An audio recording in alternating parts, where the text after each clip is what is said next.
Hey, everybody, welcome back to another episode of Mondays with Mindy. I'm Mindy, and that's Christian. Hi, everybody. Welcome back to the show. Christian, today you and I are going to be having a conversation with an actress, author, speaker, and certified co-active life coach, Lisa Whelchel. Oh. Yeah, someone I know just a little bit. A little. Lisa was born and raised in Texas, and at the age of 12 was recruited there by talent scouts for Disney to be in the new Mickey Mouse Club. She moved to California and went from being a Mouseketeer to Blair Warner at the Eastland School for Girls on the NBC comedy The Facts of Life. What many people don't know is in the early 80s, Lisa had quite a successful second career as a gospel singer and was even nominated for a Grammy in 1984 for her contemporary Christian album, All Because of You. Oh. I was lucky enough to go with her and hear her perform, and she got very much into that scene.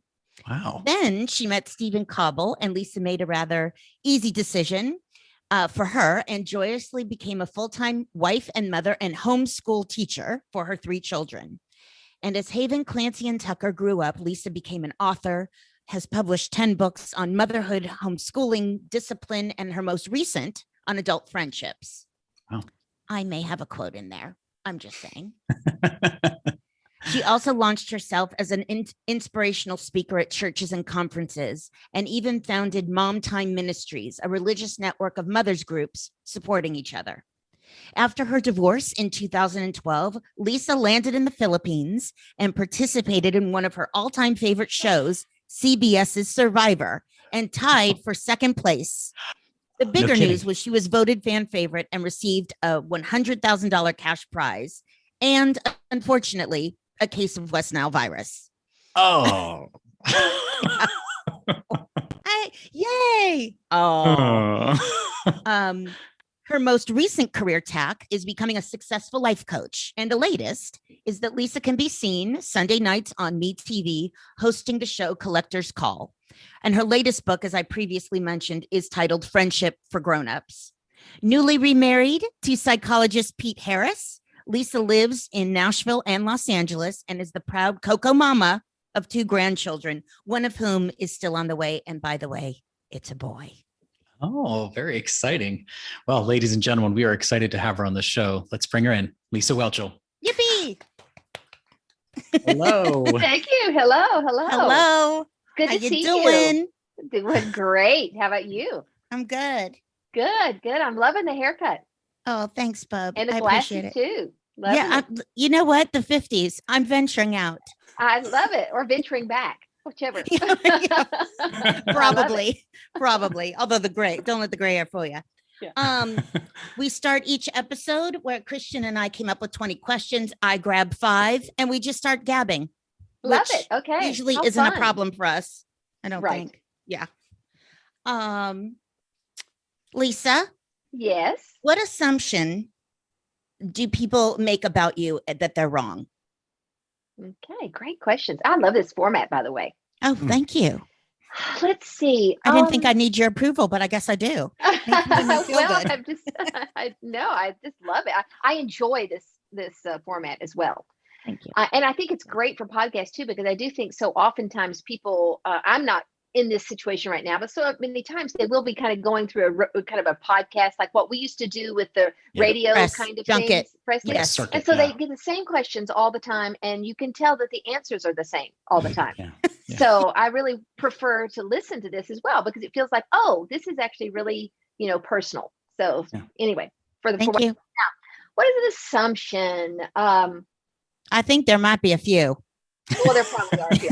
Yes. Okay. You know what? The obvious one would be that I'm like Blair in some way. So that's pretty obvious. I think people would think. And so you would know, you could answer this question yourself for me, the differences between Lisa and Blair. I mean, for even just physically, I'm shorter than Blair. You are so much cuter than Blair. Also, well, thank you.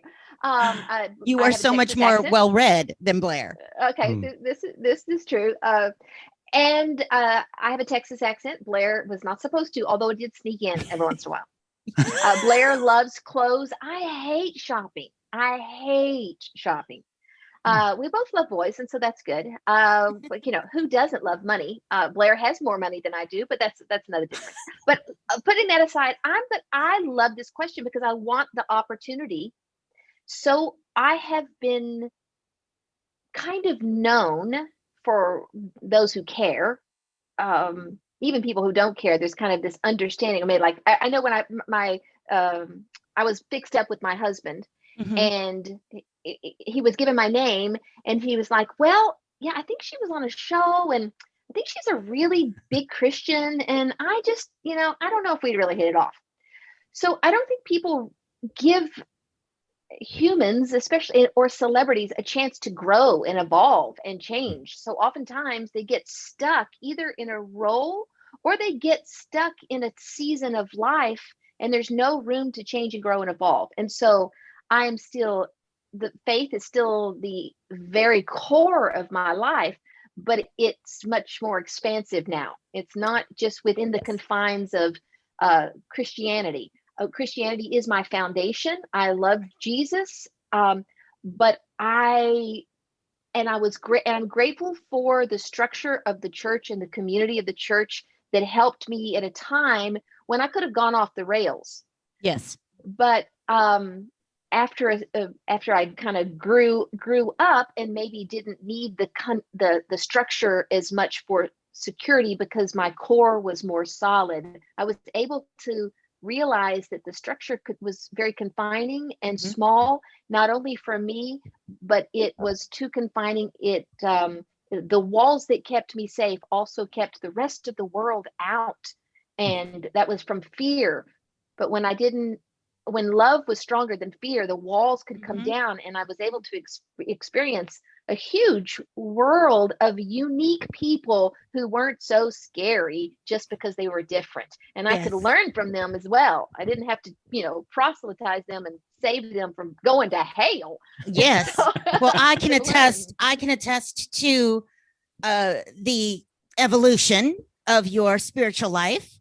And also, I think it was also just as a fan of you, was so tickled when you decided to do Survivor for many reasons. But I felt, knowing you as well as I do, that it was the first time people actually saw the real Lisa, that it wasn't these, stereotypes that usually come after the first comma of your name, and, just saw the full breadth. And that was kind of the beginning, really, of this kind of new journey that you've been on. That even isn't even who you are now, but that was 10 years ago. Can you believe it was 10 years ago I was on Survivor? No. I think my boobs just fell. Oh my God. Just now, mine fell like 10 years ago. Again. What's the best advice you've been given, and who gave it? Oh, okay. And I know that's hard because you've been surrounded by some pretty amazing people. I know. Yeah. And so I'm going to have to just go with my first answer, which is probably the more recent. And that is that feel my feelings. That's the best advice, because I've lived in my head for a long time, and that's, not a bad way, you can make some good decisions. But it's confining, it's limiting. It's not the full breadth of humanity. And I think that's part of it too. I was afraid, I didn't want to be human because I was scared of my humanity. And in a rejection of my own humanity, you can't help but to interact with people the way that you interact with yourself. That's right. And so giving myself room to, I'm feeling jealous. Oh no, I'm feeling like, Survivor was really good for this, because I think I had found a scenario where the rules were such that I could do all the things that I thought I would never do in real life: lie, backstab, cheat, value money over people. And yet that's in all of us. Of course. And it's more dangerous when we don't actually acknowledge it and admit it, much less feel it, and just let it be. You don't have to act on it. You don't have to, do anything about it. But if you cut it off rather than feel it, it's going to come out the back door and, sink. I mean, Yeah. I always think people are afraid to, oh, if I'm feeling depressed, people will call me a depressive. If I'm feeling anxious, people will call me, oh, she's anxious. They are afraid to be defined by the feeling they're having instead of just knowing that feelings come, go, pass through. But that's, I always call it a huge misunderstanding we're given whenever we get that message where we're somehow going to be defined by a feeling. So yeah, yippee. I love that. Yeah. Do you have a hidden talent, Lisa? Well, it's not that hidden because it was on. We did an episode with Facts of Life where they made the little ventriloquist puppet of Joe. Because my hidden talent is I'm a ventriloquist. A very good one, I might add. Well, thank you. And I could be even better on a podcast because, you wouldn't even know if my lips were moving. Exactly. I could, it's the genius Mindy level. is much, all the words that are hard to say, but I can just say it on podcast. Unfortunately, it's also on YouTube, so I can't get away with it. That's right. Yeah. No.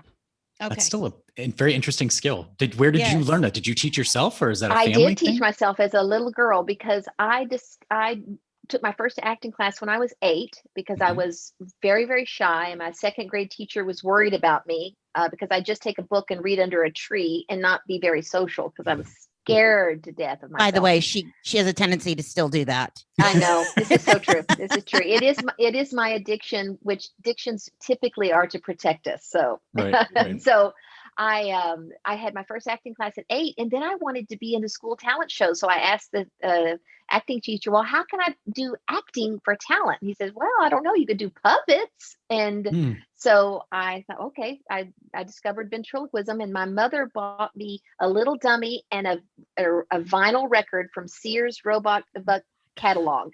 Wow. And I taught myself, and I won the talent show that year for 3rd grade. Wow. Congrats. And then how many years later it's on an episode somewhere. That's fantastic. Yeah.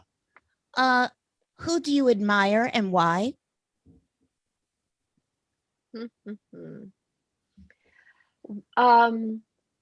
Again, so many. So I'm just going to go with the most recent. There is an author by the name of Miranda McPherson.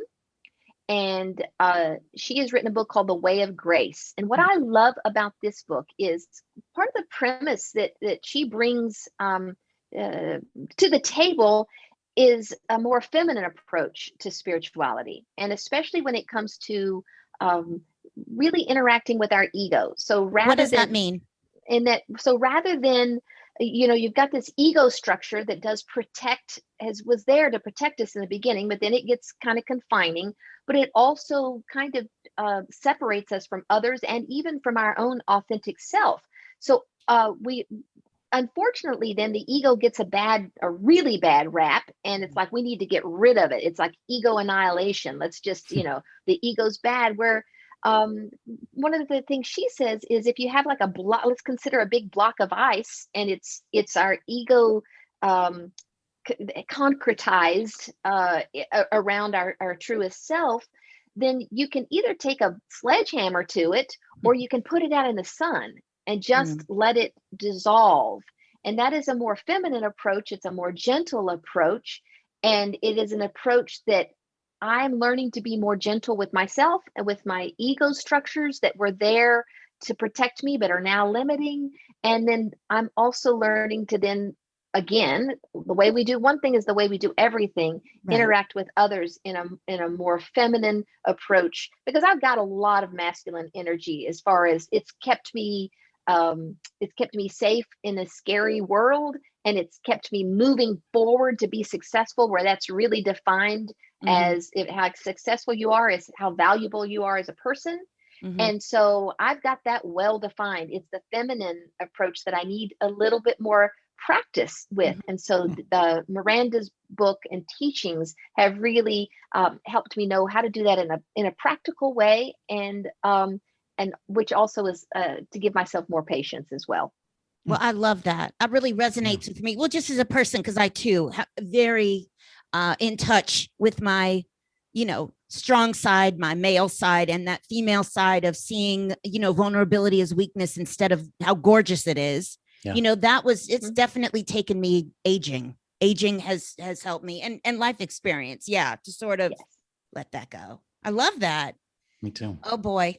I don't know why you got the hard one. Not hard ones, but keep I like the thinking. hard ones, Mindy. Okay, More good. substantive Oh, ones. yep. Okay. Okay, We're just gonna let's- whoop. Yep. Okay. I'm not even What are going to you? Come on, get mine. listen. Get your Have I mind out been of the blue since gutter. you've known me? I mean, I still have my hymen. I was blue. Okay. If you could always like a truck driver, terrible. If you could have dinner with any 3 people, who would they be? Do they have to be alive? No, you can be whoever, and Whatever you also want. just in the moment, like just right now. I won't hold you to it. Okay. Oh, 3 people. Goodness gracious. And we know you love your family and all of that. Like, Yes. Well, I would totally love to have dinner with Jesus. Because I do think that he might take up all 3 slots. I know Father, Son, and the Holy Spirit. Need a big table too. That's right. But we're all going to sit on one side. So it needs to be twice as long. Right. Yeah. Okay, so who shares this meal with you and Jesus? Now my curiosity is just on fire. Oh my goodness. Oh my goodness. This is tough. You know what's coming to my mind, and Tell me. No judgment sounds ever. Okay, I know, but and I'm just gonna go with it. I think it's because I'm in a season right now of just being really curious about where people end up and how they get there, and believing that they didn't start where they ended up. Oh yeah. Right. So the thought is, I would love, and I think I'd want Jesus there with me too, but like maybe, like Mussolini or, Ayatollah Khomeini or, Hitler or somebody where it's like, okay, how did he was born to a mother. There? Yes. Right. Yeah. How did you end up this? And I think there is this, maybe it's my own Messiah complex. There's this part of me that I know I couldn't, but there's a part of me that would want to just be in that space and with such love and curiosity that I would want it to impact for good this person who is, I believe, good at his heart. But man, at some place it just wasn't safe to be in his goodness. So I probably need maybe if somebody like that's going to be there with me and Jesus, then maybe somebody really strong. Yeah. And you may need a longer meal. You may need more time than a meal. This is true. Yeah. Yeah. I like that. You did a deep dive. No, I like that a lot. Usually someone comes up with, some kind of like, not fluffy answer, but right, some famous person they want to meet or politician. But I really love where you went with that. And, of course, my ego says, put me at dinner with him and I will fix him. Yes. Let me roll my sleeves up. Let me get to it. Yeah. I don't think I could fix him, but I do think that somebody once said that, that like a ship, if a ship just veers off course by a degree, it will end up in a different place altogether. So I would not necessarily believe that I could fix him, but I would hope that someone meeting him with curiosity and interest without judgment, certainly judgment of his behaviors and his actions, but not judgment of what drove him to feel like that's what he needed in order to get love or to not feel the trauma he's been through or anything like that, that I would hope that perhaps that love would seep through by degree. And maybe then, other people would come along, or maybe it would just grow as a seed. So do you believe in evil at all, like evil incarnate, or just obviously the force of evil, but do you believe that people then are just intrinsically good, like across the board? That's a great question. I do believe that goodness is at the center of all. But I believe that we have to be careful about what we judge as good or bad. Mhm. because in the bigger picture, there's certainly there's a great parable about, well, that was bad. Well, maybe not, Right. that was good. Well, maybe not. Right. So, I think that, like, if we were to imagine a painting, like with all the little, or a picture with all the little pixels, I think all the little pixels are good, but they're all different colors. And when you make a painting, the painting, it could be that the darks are what make the lights so beautiful. Mhm. And so, is that saying that the dark is bad, or is the dark complementary to the very reason that we can enjoy the beauty of the light? And but when you get right into the middle of the dark, it feels dark, and there is suffering, and there is evil. But if you pull out into the big picture, I believe the big picture is beautiful. Mhm. So if you were to give in a role of some person who has just done dastardly things, would that be an easy, I don't want to say an easy coat for you to put on, but would that be a challenge that you would want to take on, or is that repugnant to you? No, I think it would be, if, as long as it doesn't glamorize, glorify, or even just, oh, this is just life. This is just a part of life. This is just what we're living in. I don't want anything that just makes us numb to the evil by it just being everywhere. And so I wouldn't want to have a role that's just for gratuitous sensationalism. Sensationalism is, what I mean. Sensationalism. Yeah, I feel you. Thank you. I know what you're saying. Sensationalism. Yes. But here's the thing, Mindy. I'm not at the point yet where I have fully been able to acknowledge the depth of my evil. And I don't think I could pull it off as an actress. And I think it's one of the reasons why I feel really confident as a comedic actress, but I have less confidence in my acting ability as a dramatic actress, because I think you actually have to be able to feel those deeper, darker emotions, or you're going to look like you're acting. 100%. And that's an area that I want to grow and stretch into. Okay, so life coach, explain this to me. I can't wait for my psychotic role. That I am literally, listen, my thought process about me since I'm gonna say my spiritual awakening, whatever you want to call it, in my late 20s was, if I can embrace all the great bits about myself, I've got to embrace the bad bits as well. In other words, I can't have one without the other. And the reason I am so loving, so generous, so funny, so full of life, is because I also have tremendous sources of hurt and pain and resentment and want to have a vengeful heart. I have both. There's a reason why I can feel that. So I knew that from and work on whatever I need to work on in regard to that. But as an actor, of course, I just so want to do a deep dive because I feel so fascinated by someone who has this face. But to people who know me well, like Christian, knows how dark I can go. And, I just as an actor and as a creative, I find that so friggin' exciting. That, I always say I want my misery, whatever that means, that Kathy Bates role, right? I want my version of that to, it's like, could she really be psychotic? Well, ask anyone who knows me. My goodness, yes. Yes, she can, and quite easily.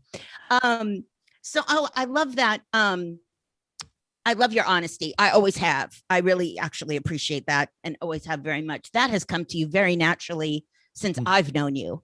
And I don't know where that comes from, whether it's genetic or your family or your faith, but you've always been so tremendously honest, and I always know where you stand, and I so appreciate that.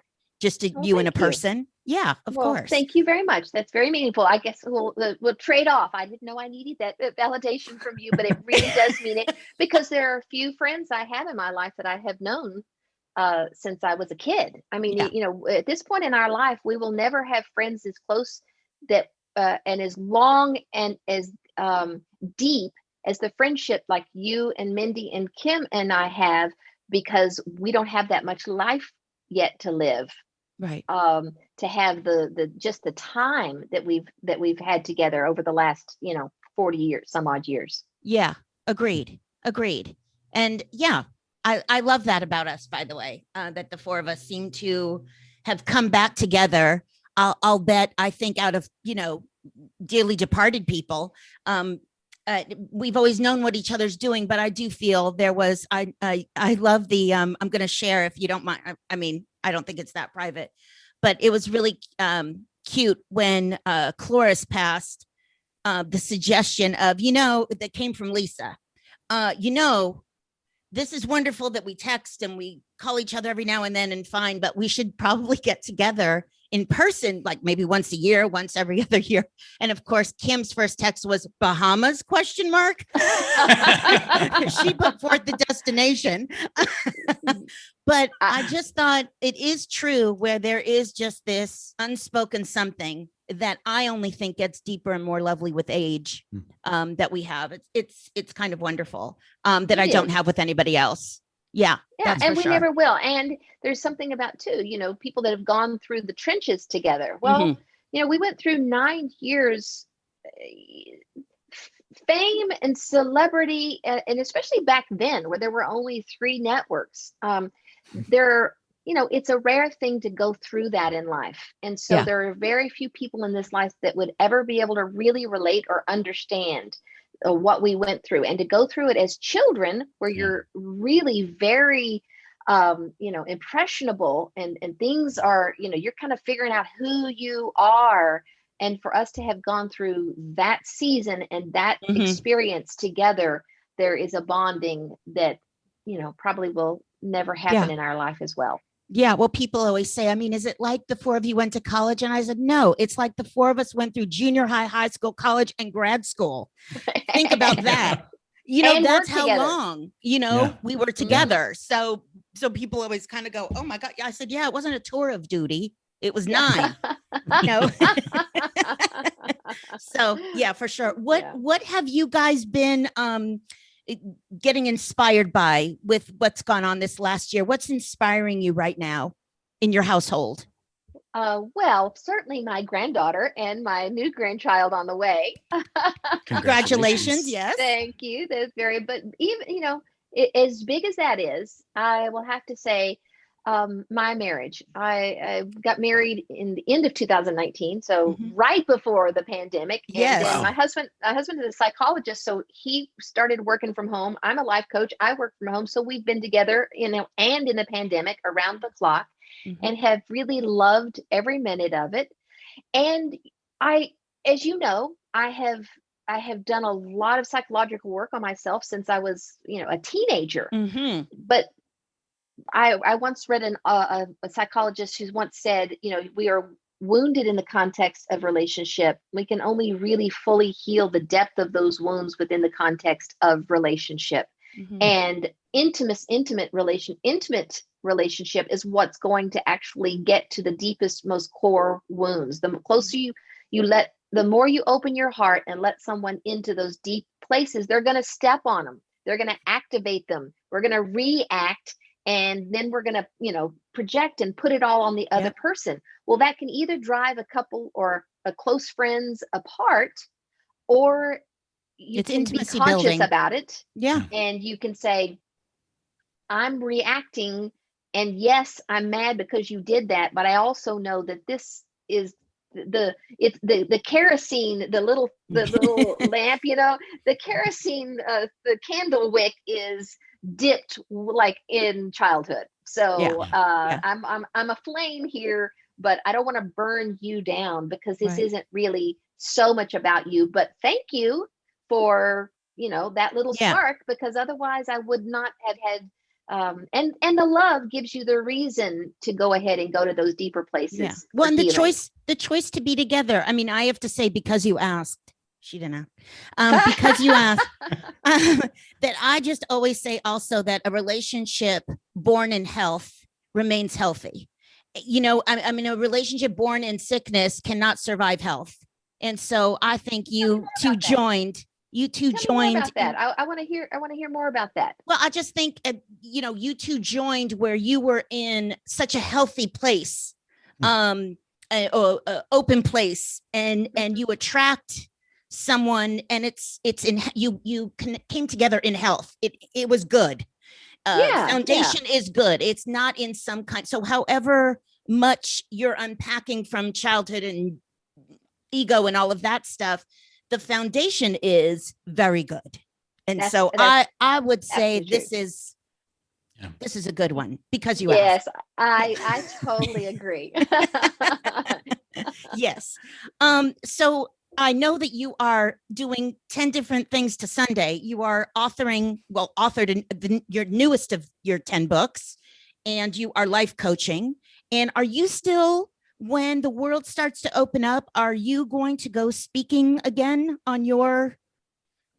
I don't know, because here's the thing. The majority of my speaking at this point has been at, traditional evangelical churches. Yes. And so I do travel conferences too, Lisa, no? Well, but they were mostly faith-based. Okay. And so when I do speak at a faith-based event now, I can with full integrity talk about how grateful I am for the protection and the foundation and the security of the church, especially in a very chaotic time in my life. And that's actually that's in line with the Christianity, that there is the foundation of the law. You really need to learn how to be a good person, do the right thing, don't do the bad things, and just lost my earbud. Hold on. There it is.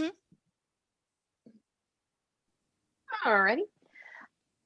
So I can talk about how important the law, the Old Testament is, but it's in the New Testament that the law is supposed to be the tutor. It is really for elemental things. It's teaching the elementary principles of life, but you don't want to stay in elementary school forever. You need to graduate from the law. And when you graduate into the law of love, which is then written on your heart, so that you are then being in this world from the inside out, love motivated, rather than from the outside in, which is oftentimes a little bit more fear motivated, which again, there's a time for it. I'm not going to tell my 2-year-old, now don't go run out into the street because there might be a big, car come around and you get a big boo-boo. No, I'm going to say, if I see you in that street, you are going to get hurt. And it has nothing to do with that big car. It is because you are going to go into your room and you are going to be hurt because you are not going to be able to play with any of your toys for the rest of the day. And that is going to be painful, So there is a place for when we're kind of learning how to be in this world, to be afraid of doing a bad thing. But if you stick with that, then then you're just going to be operating from a fear-based, punishment-based mentality for yourself and for others. And that's why Jesus came ultimately to bring grace. And so I can speak that message in any situation, but a lot of churches really only want they're not going to be, when they find out that I believe that there are many ways to experience God, not just Jesus, then the invitations kind of dry up. Yeah. Well, I think all of mine have gotten lost in the mail my whole life. So apparently I think I agree with you on that. But there's that so maybe not, but there is also the show that you're hosting on Me TV. And is that picked up for another season? Well, you know what? They just asked for 8 more at-home shows because they're I think they're wanting to just kind of keep it alive until we can get back out on the road and go, because it's great. We go into people's homes and we see their collections. Yeah. So we can do that with them just filming it with their iPhone, but it's not quite as fun as going into their home. But until it's not quite as dangerous, we'll have to wait. But the plan is to get back out on the road, finding collections from all over the world hopefully next January. Oh my gosh, wonderful. I hope that, and many, many, many other things. And I adore you, and I hope you know that, and I hope you feel that. And thank you so much for coming on an episode of Mondays with Mindy.